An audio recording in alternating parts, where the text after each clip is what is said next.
संचालक पद में काला भगवान कृष्ण पर अपने वक्तव्य प्रारंभ करते हुए आपकी सेवाएं में प्रस्तुत है।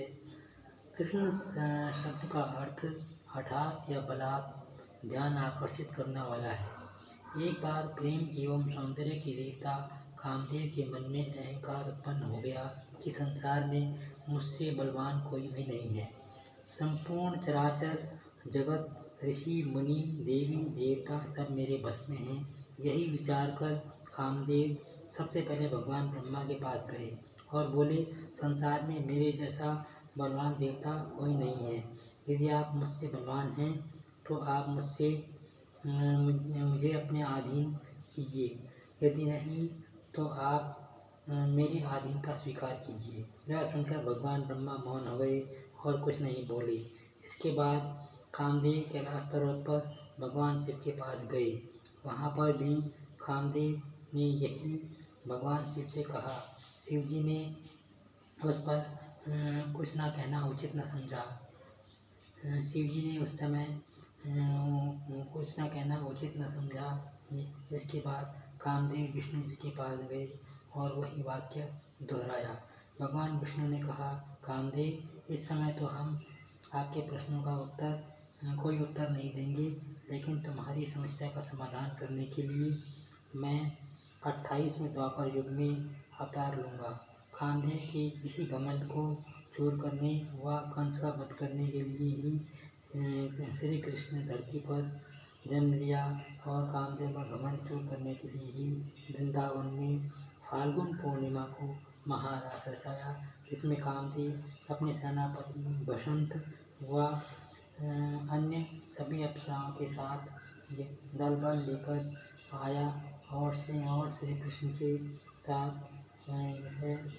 रास में प्रेम युद्ध किया, जिसमें भगवान कृष्ण जीते। कामदेव की अप्सराएं व कामदेव हार गए। श्री कृष्ण का जीवन प्रारंभ से ही संघर्षमय रहा है। जन्म से पहले उनके माता पिता राजनीतिक बंदी थे। उनकी हत्या के लिए मामा कंस ने बहुत प्रयास किए। पालन पोषण मौसा मौसी नंद यशोदा ने किया। बचपन से ही पशु चारण का कार्य किया। बचपन में ही खेलते खेलते तृणावर्त, अघासुर, बकासुर, पूतना, देवकासुर व विश्व प्रसिद्ध पहलवान मुष्टिक और चाणूर का वध किया। कुवलिया पेड़ हाथी को मारकर पटकाया व कंस का वध किया। शिक्षा के लिए 2 दिन ही उज्जैन गुरुकुल में आचार्य सांदीपनि से सत्यव्रत एवं धर्मांचर की शिक्षा ली।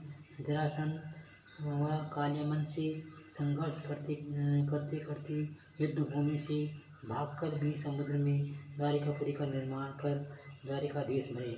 तत्कालीन समय पर उन्होंने अखिल भारतीय राजनीतिक सलाहकार के रूप में अपनी लोक छवि स्थापित की। वे अपने दम पर अखिल भारतीय गणराज्य संघ के महासचिव बने। लोक कल्याण, संसार की भलाई के लिए प्रागज्योतिषपुर, असम, गुवाहाटी, नरेश नरकासुर का वध कर 16,000 षोडशी 16 साल की नवज्योति सुंदरियों एवं 16,000 बंदी राजाओं को कामाख्या देवी की नरबलि चढ़ाने से स्वतंत्र कराया। इस पर उन 16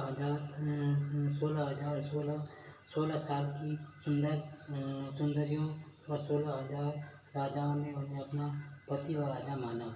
इस प्रकार श्री कृष्ण ने संपूर्ण भारत में अपना साम्राज्य व वंश विस्तार किया।